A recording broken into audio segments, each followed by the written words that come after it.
શું નામ છે તમારું? રીટાબેન કૃષ્ણકાંત પટેલ. સમરખા ચરામાં જે લીલો ચારો થાય છે હાઇડ્રોપોનિક્સ મકાઈ, એ તમે લાવો છો અને કેટલું લાવો છો? હા, લાવીએ છીએ 40 કિલો લાવીએ છીએ. તો કેટલા પશુઓને આપો છો? 2 પશુને, એક ગાય અને એક ભેંસ. એમાં 20 કિલો ગાયને અને 20 કિલો ભેંસને. આ લીલો ચારો પશુઓને ખવડાવવાથી તમારે જે દાણ આપતા હતા એમાં કોઈ ઘટાડો કર્યો? હા, 1 કિલો અમૂલદાનો ઘટાડો અને એક અડધો 500 ગ્રામ જેટલો કપાસનો ઘટાડો કર્યો છે. હવે આ ઘાસ રોજ તમને મળે છે, પણ કોઈ વાર ના મળે તો એનાથી કંઈ દૂધ ઉત્પાદનમાં ઘટાડો એવું થાય છે? હા, 2-2.5 લીટર દૂધનો ઘટાડો થાય છે. હવે આજે ખવડાવવાથી લગભગ કેટલો ટાઈમથી લાવો તમે? 2 મહિનાથી. 2 મહિનાથી લાવો છો? અચ્છા. તો દૂધ ઉત્પાદનમાં શું કાંઈ ફેર પડ્યો છે? હા, શું થયું? દૂધ ઉત્પાદન વધ્યું ઘટ્યું શું થયું? દૂધ ઉત્પાદન વધ્યું છે. આગળ 2 ટંકનું થઈને લીટર વધ્યું, એટલે 1 ટંકનું 500 વધ્યું, એટલે આખા દિવસનું થઈને લીટર વધ્યું. અને આ દૂધ તો વધ્યું, પણ ફેટમાં કઈ ફેર પડ્યો? ફેટમાં સારું છે.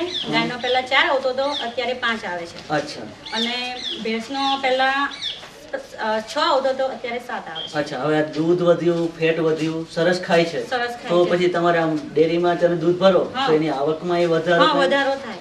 અચ્છા. કેટલો વધ્યો આમ અંદાજે? અત્યારે ફેટ પ્રમાણ તો ભાવ આવે દૂધનો, એટલે ફેટ વધે તો ભાવ વધે દૂધનો. અચ્છા. એટલે તો ગાયનો લીટરનો શું ભાવ પડે? ગાયના લીટરનો 30 રૂપિયા.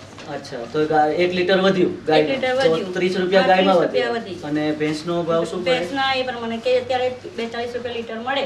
હા. તો એમાં થોડા ફેટ પ્રમાણ ભાવ હોય, એટલે તારે 6 નો પહેલા આવતો તો તારે 7 નો આવે છે, એટલે સીધો 30 રૂપિયાનો.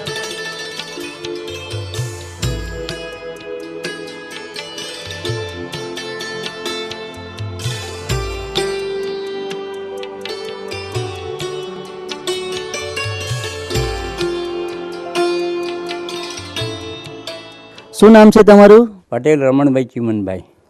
આપણે અહીંયા સમરખા જે ચરામાં હાઇડ્રોપોનિક્સ મકાઈનું ઘાસ ઉગાડવામાં આવે છે તે તમે લાવો છો? હા, અમે 20 કિલો જેટલું લાવીએ છીએ. અચ્છા. તો કેટલા પશુઓને આપો છો? એક પશુને આપીએ છીએ અમે. તો આ જે ઘાસ આપવાથી તમે દાણ જે આપો છો એ દાણમાં કેટલો ઘટાડો કંઈ થાય છે?